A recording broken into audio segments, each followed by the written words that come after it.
Madame, Messieurs, bienvenue dans ce journal de 22 heures. Voici les titres de l'actualité de ce lundi 6 novembre.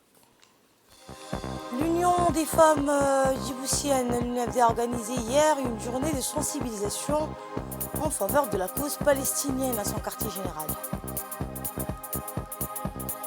Et nous ferons également le point dans ce journal sur la situation tragique au Proche-Orient. Près de la moitié des hôpitaux gazaouis ne sont plus opérationnels aujourd'hui en raison du conflit sur le territoire. C'était les titres. Bonsoir et merci de nous accepter chez vous. Le Premier ministre Abdelrad El Kamel Mohamed a reçu le nouvel ambassadeur de la Libye dans le cadre d'une visite de courtoisie. Le nouvel ambassadeur de la Libye a souligné les relations unissant nos deux pays. D'autre part, l'ambassadeur a mentionné vouloir vouer l'essentiel de sa mission à Djibouti à œuvrer pour l'aboutissement des partenariats fructueux dans plusieurs domaines. De son côté, le Premier ministre a souhaité la bienvenue à l'ambassadeur et lui a témoigné son soutien durant son séjour à Djibouti.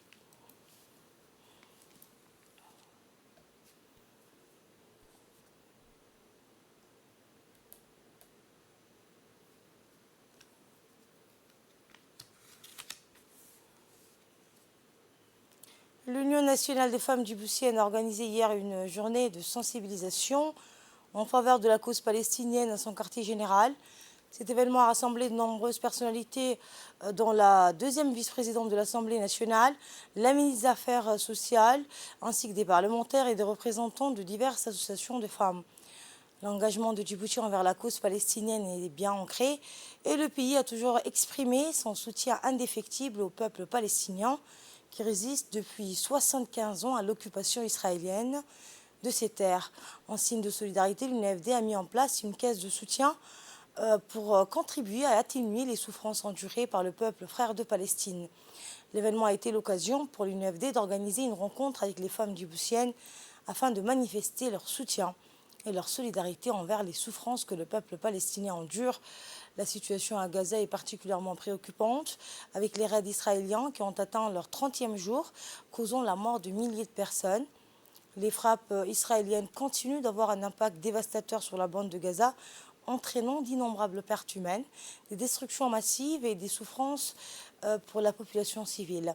La communauté internationale suit de près ces événements et cherche des solutions pour mettre fin à cette violence et parvenir à une paix durable au Moyen-Orient. L'initiative de l'UNFD témoigne de la solidarité de Djibouti envers la cause palestinienne et de son engagement à sensibiliser la population locale à la situation critique à Gaza et dans les territoires palestiniens, tout en apportant un soutien financier concret à ceux qui en ont désespérément besoin. L'UNFD, en collaboration avec la commune de Belbala, a organisé hier une journée de sensibilisation en faveur de la cause palestinienne au complexe Al-Rahma. Cette réunion de sensibilisation a vu la participation de la ministre de la Femme et de la Famille, Mme Mouna Ousmane Aden, le président de la commune de Belbala, Mohamed Hassan, la secrétaire générale de l'UNFD, des parlementaires, des ulémas et des représentants de la société civile.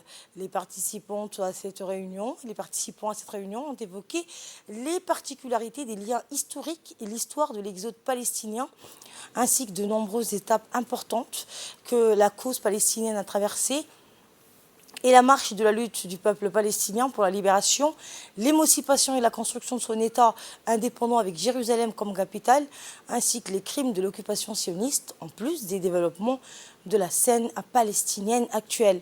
Et enfin, la position djiboutienne en faveur de la cause palestinienne. Sur le plan régional et international, Djibouti représente un partisan de la cause palestinienne et des droits de son peuple dans toutes les instances régionales et internationales, ainsi que sa position qui rejette fermement toute forme de normalisation avec l'entité israélienne avant que le peuple palestinien n'obtienne tous ses droits. Il me reste à vous rappeler cette information. Deux autres banques, à savoir la BCI et la CAC Bank, ont récemment ouvert des comptes bancaires dans le but de recueillir des contributions de solidarité pour le peuple palestinien, en particulier les civils de Gaza, qui continuent de subir des atrocités de la part de l'armée israélienne sous les yeux de la communauté internationale. La solidarité dépasse les frontières et les différences, et en soutenant cette initiative, nous contribuons à la construction d'un monde plus équitable et pacifique. À la une également, sous la présidence de l'honorable Kaltoum Farah Saïd, la commission parlementaire de la législation, de l'administration générale et des droits humains a poursuivi aujourd'hui l'examen du projet de loi portant code du numérique. La réunion s'est déroulée en présence de Mme Mariam Mohamedou Ali, ministre déléguée en charge de l'économie numérique et de l'innovation, du directeur général de l'ANSI, l'Agence nationale des systèmes d'information de l'État, et du directeur général de la population. Il convient de souligner enfin que la commission parlementaire de la législation, de l'administration générale et des droits humains compte conclure son analyse du projet de loi dans sa séance publique prévue le 9 novembre prochain.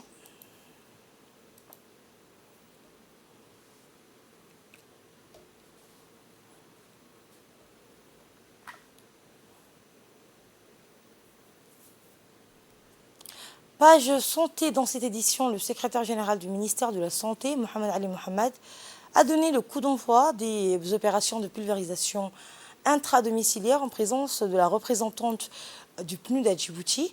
Cette initiative déployée dans la commune de Blaas mobilise une force de frappe de plus de 70 agents de santé dans le but de prévenir la propagation du paludisme, en particulier dans les quartiers à haut risque. S'ajoutant à cette mobilisation, pas moins de 200 mobilisatrices issues de ces quartiers apportent leur précieuse contribution à cette vaste campagne de pulvérisation intradomiciliaire. Cette stratégie consiste à appliquer un produit insecticide à effet rémanent, assurant une protection efficace pendant 7 mois.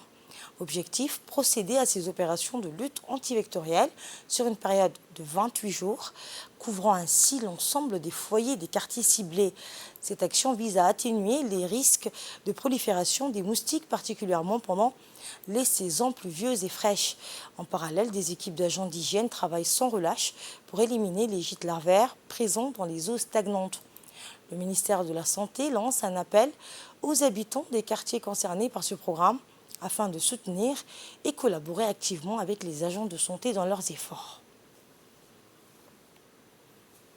La représentante résidente du PNUD à Djibouti s'est dite satisfaite de procéder au lancement de ces opérations de pulvérisation intradomiciliaire pour éliminer les gîtes larvaires présents dans les eaux stagnantes. Nous l'écoutons. Au nom du Programme des Nations Unies pour le développement, vous remercier de cette mobilisation. Cette activité de pulvérisation intradomiciliaire était attendue et nous sommes heureux que nous puissions aujourd'hui lancer l'opération.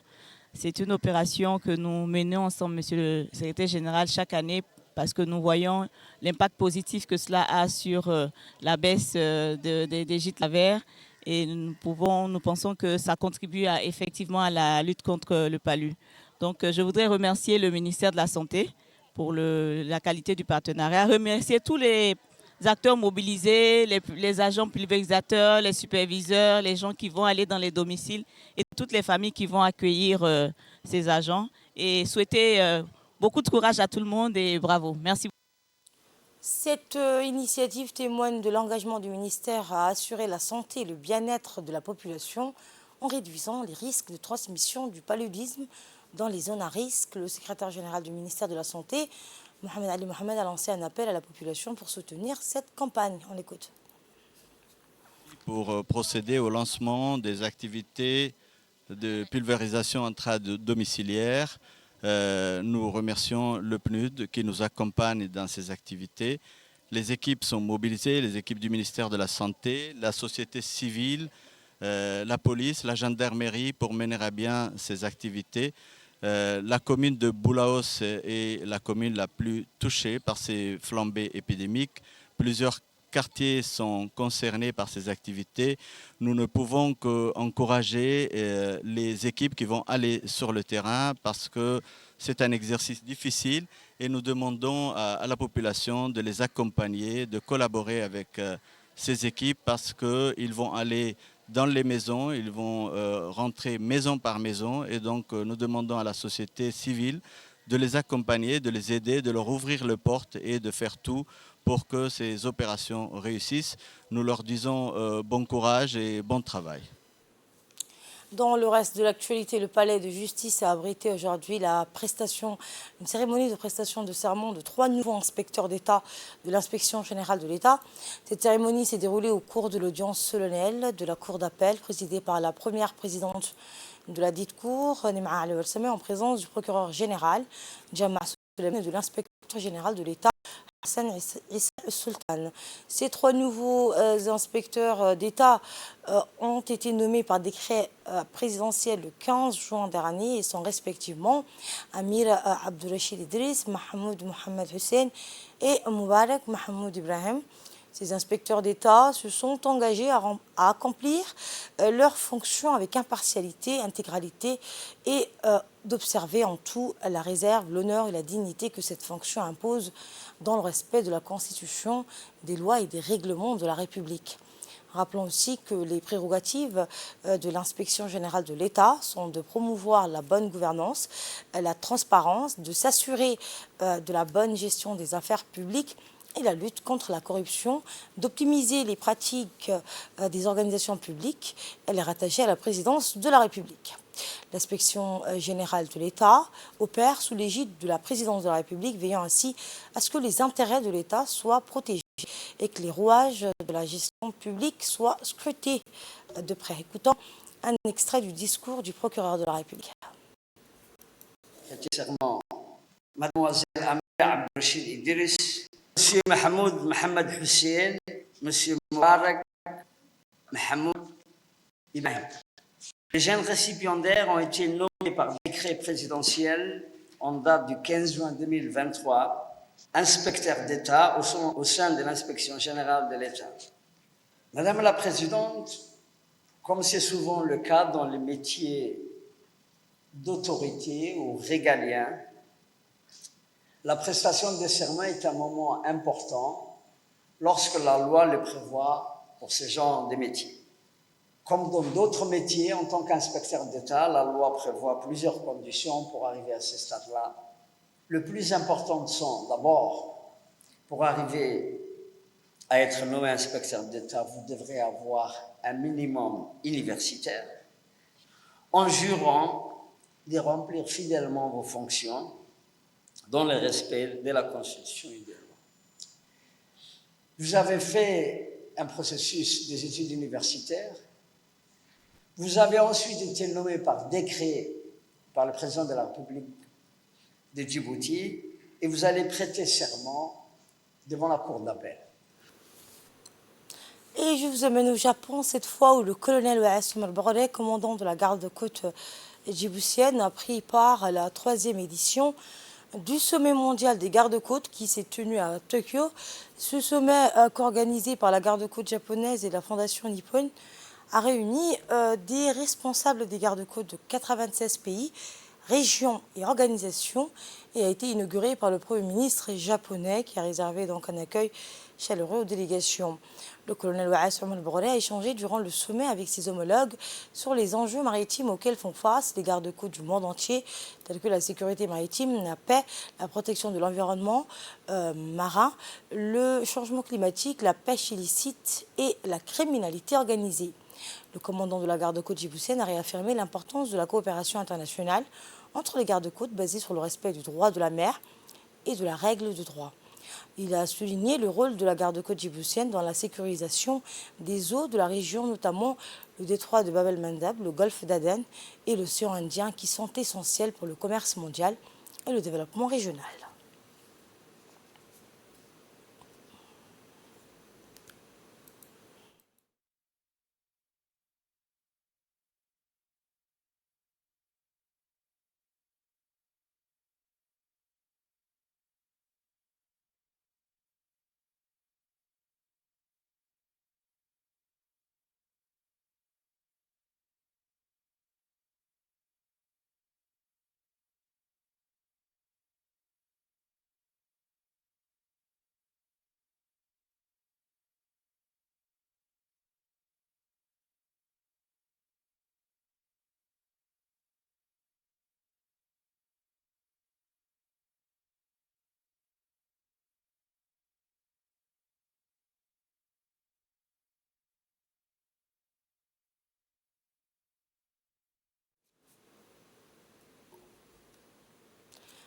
L'Observatoire géophysique d'Arta a enregistré un séisme léger de magnitude 4,4 à l'échelle de Richter hier, donc soir, à 1h59, heure locale, dans le golfe de Tadjoura, identifié de type volcano-tectonique. L'épicentre a été localisé à 13,3 km au nord-ouest des îles Moucha, à une profondeur de 6,2 km, soit une distance d'hypocentral d'environ 14,5 km. Les requins de notre sélection nationale se préparent activement au premier match de qualification aux éliminatoires de la Coupe du Monde 2026. Depuis une semaine, les requins de la mer Rouge de Djibouti subissent des entraînements intensifs sous la houlette de leur coach. Ils se préparent pour leur premier match où leurs adversaires ne sont autres que l'Égypte et Guinée-Bissau. La rencontre entre la sélection nationale de football de l'Égypte et celle de la République de Djibouti canton pour la première journée du groupe A des éliminatoires de la Coupe du Monde 2026. Écoutez l'international Wassam Hassan.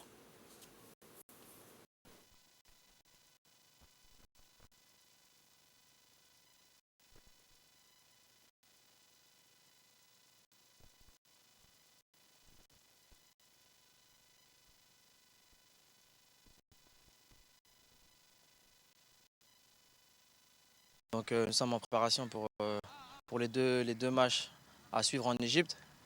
Donc ça sera le début des qualifications Coupe du Monde, chose qu'on a déjà joué il y a 2 ans, donc on a de l'expérience. Et nous voyagerons demain, on espère un résultat positif pour l'honneur du pays. Donc ça fait 1 semaine, nous travaillons durement ici. Et nous voyagerons demain pour faire au mieux et pour représenter au mieux le pays. Donc on espère beaucoup de soutien de votre part. Football, toujours, la saison footballistique d'Ali Sebi a été clôturée hier par la finale de la Ligue régionale de football. Pour l'occasion, le président de la Ligue, Djibril Amalheuch, et son comité avaient organisé l'événement d'une manière grandiose et en beauté. La rencontre qui opposait l'équipe du conseil régional à celle de la cimenterie a été marquée par la présence de personnalités de la ville, dont le ministre du Commerce, Mohamed Warsama, le préfet de la région, le président du conseil régional, le deuxième vice-président de l'Assemblée nationale, le sous-directeur du sport de la région et le président de la Ligue régionale de football d'Ali Sebi.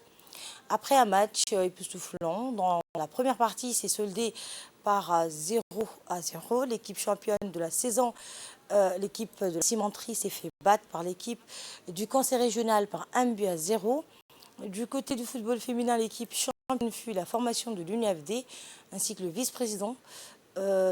Ainsi que le vice-champion était la sélection, la vice-championne donc de la sélection du collège Ali Sebi. Cette finale a été l'occasion pour le président de la Ligue régionale de football de faire preuve d'ingéniosité en faisant de cette finale la fête des sports.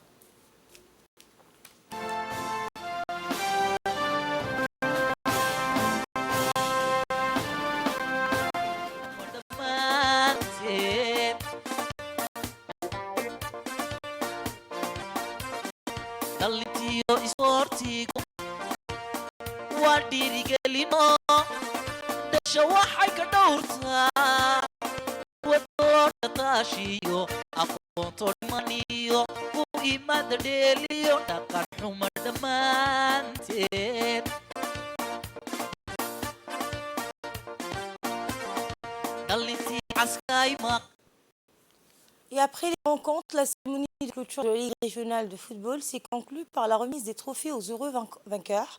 Ce moment symbolique permet de souligner l'excellent travail et les performances réalisées par les sportifs lors de cette compétition.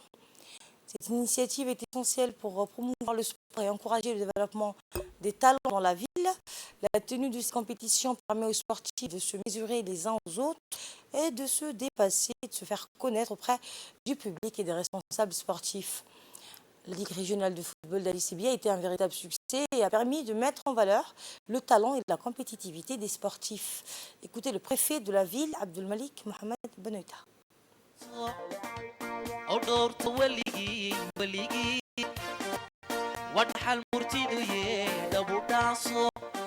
Nous assistons aujourd'hui à la fin du tournoi du championnat de la Ligue régionale organisé par la Fédération de football. Et tout s'est bien déroulé grâce à l'implication de ces organisateurs qui sont également présents ici. À côté de moi, il y a le président et son équipe ont fait un travail, je vais dire, extraordinaire, dans le sens où nous n'avons pas entendu de problèmes. Tout s'est bien déroulé. Nous assistons aujourd'hui à la finale et nous avons eu la chance aujourd'hui d'avoir les ministres du Commerce, mais également le vice-président de l'Assemblée nationale qui étaient des passages dans notre région, donc qui ont assisté à cet événement. Également, mes remerciements, mes sincères remerciements au ministre des Sports qui est toujours proche des sports, a énormément contribué au niveau national et également au niveau de la région. Donc la chance aussi de cette région, de la région d'Ali Sabih, c'est d'avoir organisé également le championnat des filles. Ce qui fait qu'on a aujourd'hui des filles championnes, parmi lesquelles ont aussi contribué à l'équipe nationale. Dans un effort concret pour contribuer à la lutte contre le réchauffement climatique et améliorer le cadre de vie des citoyens de Tadjoura, le préfet de la région, Mohamed Ahmed, a réuni les établissements scolaires pour discuter de l'initiative présidentielle visant à promouvoir la plantation dans les écoles. La réunion qui s'est tenue hier a été l'occasion pour le préfet de mobiliser le corps éducatif de Tadjoura autour de cette cause environnementale essentielle. Le préfet a souligné l'importance de cette action dérivant de la vision du chef de l'État pour préserver l'environnement et lutter contre les effets du changement climatique. Et après avoir échangé avec les chefs d'établissement scolaires sur l'importance de la plantation d'arbres, le préfet a entrepris de distribuer des plants d'arbres aux responsables des écoles à présent. Cette distribution symbolise un engagement concret à réaliser l'objectif fixé par l'initiative présidentielle et la réunion s'est clôturée par une action concrète sur le terrain. Le préfet s'est rendu donc à l'école bilingue de la région en compagnie de l'inspecteur de la région pour planter des arbres. Je vous le disais en titre, près de la moitié des hôpitaux gazaouis ne sont plus opérationnels aujourd'hui en raison du conflit sur le territoire. Suite aux attaques qui continuent depuis le 7 octobre dernier, la bande de Gaza est régulièrement touchée par des bombardements de l'armée israélienne. Le blocus de Gaza décrété à Israël donc, a également engendré une pénurie d'eau potable, d'électricité et même de nourriture. Une situation compliquée pour les hôpitaux de la zone. Selon le Hamas, près de la moitié d'entre eux, 16 sur 35, ne sont plus opérationnels aujourd'hui. De premiers civils ont pu quitter la bande de Gaza via le terminal de Rafah à la frontière égyptienne. Les évacuations se poursuivent et aujourd'hui, une centaine de personnes ont pu sortir transportées dans des bus. Et voilà, c'est la fin de cette édition. Merci de l'avoir suivi. Le programme continue sur Télé Djibouti.